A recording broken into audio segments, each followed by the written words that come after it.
প্রায় ১.৫ শতক আগে সদর হাসপাতাল মেডিকেল কলেজে উন্নত হয়েছে, অথচ সেই মেডিকেল কলেজে এখনো চালু হয়নি কার্ডিয়াটিক ও নিউরো বিভাগ। যার জেরে প্রায় প্রতিদিনই মালদা মেডিকেল কলেজ হাসপাতালে চিকিৎসা করাতে গিয়ে বিপাকে পড়ছেন রোগী ও রোগীর পরিবারবর্গ। রোগীর পরিবারবর্গের অভিযোগ, মালদা সদর হাসপাতাল মেডিকেল কলেজে উন্নীত হয়েছে বটে, কিন্তু এখনও এই মেডিকেল কলেজে সমস্ত চিকিৎসা পরিষেবার ব্যবস্থা নেই। বিশেষ করে কার্ডিয়াক ও নিউরো বিভাগ নেই।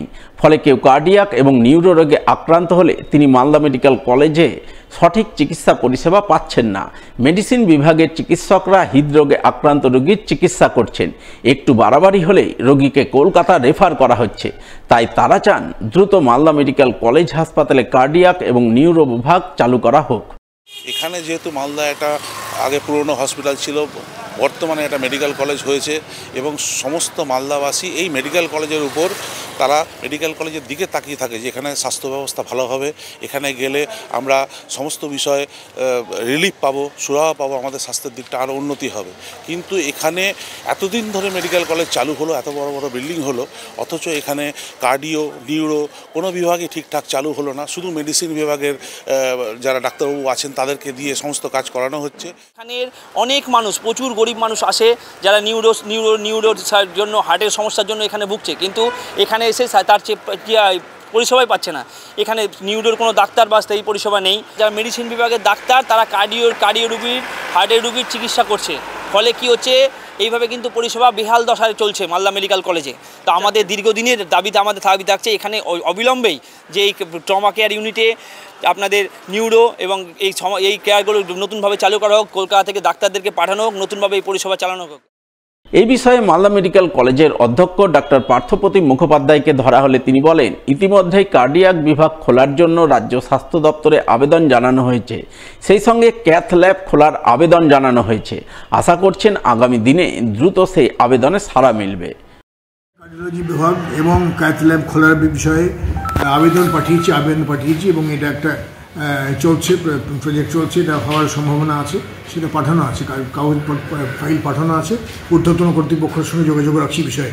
কার্ডিওলজি ডিপার্টমেন্ট, নিউরোলজি ডিপার্টমেন্ট নেই এখানে।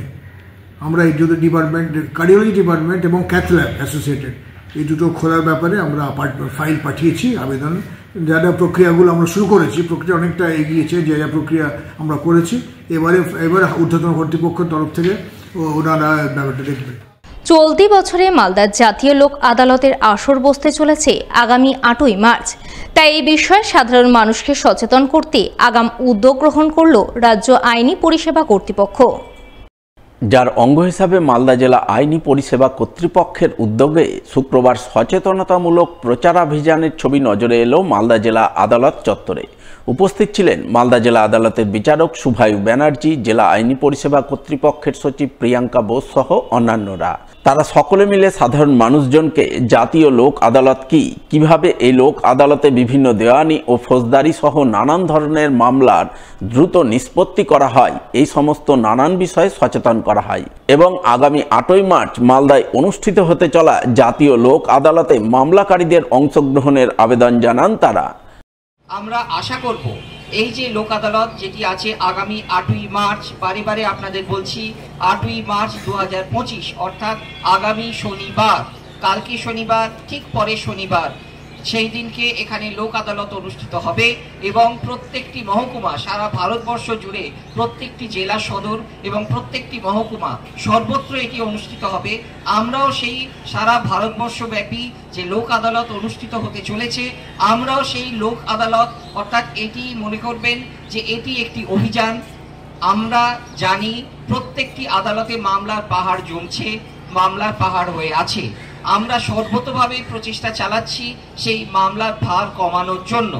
এটি একটি প্রক্রিয়া, এটি আমাদের মহামান্য সুপ্রিম কোর্ট এবং ন্যাশনাল লিগ্যাল সার্ভিসেস অথরিটি তারা যে আমাদের দিক নির্দেশ করেছেন সেই নির্দেশাবলী মেনে এটি আমাদের এই মামলার পাহাড়, এবং আগামীতে যাতে কিছু মামলা স্বল্প সংখ্যক হলেও সেগুলো যাতে আদালতের আঙিনায় না আসে, আদালতের বাইরে সর্বসম্মতিতে সেগুলি সুরাহা করা যায়, সেই দিকে লক্ষ্য রেখে আজকের এই বিশেষ প্রচার অভিযান। আজকে আমাদের ন্যাশনাল লোক আদালত আগামী 8ই মার্চ 2025 রয়েছে। সেটার জন্যই আমরা একটা মোবাইল ক্যাম্পেইন আমাদের স্টেট লিগাল সার্ভিসেস অথরিটি থেকে করা হচ্ছে। সচেতন এটাই করা হচ্ছে যে বিভিন্ন রকম যে মামলা আমাদের জমে রয়েছে বিভিন্ন আদালতে, সেই মামলাগুলি যাতে আমাদের এই ন্যাশনাল লোক আদালতে আসে, যাতে বিভিন্ন রকম প্রি লিটিগেশন ম্যাটার রয়েছে, মানে যেগুলো আপনাদের মামলা পূর্ববর্তী যে আইনি সমস্যা সেগুলো যাতে মানুষ সচেতন হয় আমাদের এই ন্যাশনাল লোক আদালতে আসে এবং দ্রুত নিষ্পত্তি করাতে পারি। এখানে বিভিন্ন রকম মীমাংসাযোগ্য ফৌজদারি মামলা নিষ্পত্তি হয়, দেওয়ানি মামলা যেমন যে কোনো রকম সম্পত্তি সংক্রান্ত বিবাহ সম্পর্কে যেসব মামলা রয়েছে, খোরপোশের মামলা, তাছাড়াও bank matter, motor accident claim, electricity matter, BSNL matter, এই সমস্ত রকম মামলা কিন্তু আমরা এখানে নিষ্পত্তি করি। মালদা বার অ্যাসোসিয়েশনের নির্বাচন অনুষ্ঠিত হলো শুক্রবার। 12টি পদের জন্য প্রতিদ্বন্দ্বিতা করলে মোট 34 জন। এদিন বেলা 11টা থেকে মালদা বার অ্যাসোসিয়েশনের নির্বাচনের ভোট গ্রহণ প্রক্রিয়া শুরু হয়। ব্যালটের মাধ্যমে ভোট গ্রহণ প্রক্রিয়া চলে সন্ধ্যা 6টা পর্যন্ত। নির্বিঘ্নে ভোট গ্রহণ প্রক্রিয়া অনুষ্ঠিত হয় মালদা বার অ্যাসোসিয়েশনের সভাকক্ষে। নির্বাচনে ভোট গ্রহণ প্রক্রিয়া তদারকি করার জন্য ছিলেন প্রিসাইডিং অফিসার ও রিটার্নিং অফিসার। রিটার্নিং অফিসারের দায়িত্ব পালন করেন মালদা বার অ্যাসোসিয়েশনের সদস্য কৃষ্ণেন্দু চৌধুরী। তিনি জানান, মালদা বার অ্যাসোসিয়েশনের সভাপতি, সহসভাপতি, সেক্রেটারি, অ্যাসিস্ট্যান্ট সেক্রেটারি, ট্রেজারার ও এক্সিকিউটিভ মেম্বার মিলিয়ে মোট 12টি পদের নির্বাচনের জন্য ভোট গ্রহণ অনুষ্ঠিত হচ্ছে। নির্বাচনে প্রতিদ্বন্দ্বিতা করছেন মালদা বার অ্যাসোসিয়েশনের মোট 34 জন সদস্য। তাদের মধ্যে 12 জন সদস্যকে নির্বাচিত করার জন্য ভোটাধিকার প্রয়োগ করবেন মালদা বার অ্যাসোসিয়েশনের 1200-র মতো সদস্য। ইলেকশন হবে, কিন্তু এবার অ্যামেন্ডমেন্ট হয়েছে, 3 বছর পর পর ইলেকশন হবে। এইবার ইলেকশনের দায়িত্ব আমাকে দেওয়া হয়েছে রিটার্নিং অফিসার। আর আমাদের গোলাম খান লোধি সে প্রিজাইডিং অফিসার, এখানে পোলিং অফিসার আছেন, আদার্স। একদম নির্বাচন কমিশন স্টাইলে যে ধরনের ইলেকশন হয় সেম প্যাটার্নে এখানে ইলেকশন হচ্ছে। প্রায় 1200-র উপর ভোটার আছে, তারা ভোট দিতে আসবেন। ভোটের যারা ভোটার তাদের যাতে ভোট দিতে কোনো অসুবিধা না হয় সব দিকে লক্ষ্য রাখা হচ্ছে। ক্যান্ডিডেট 34 জন।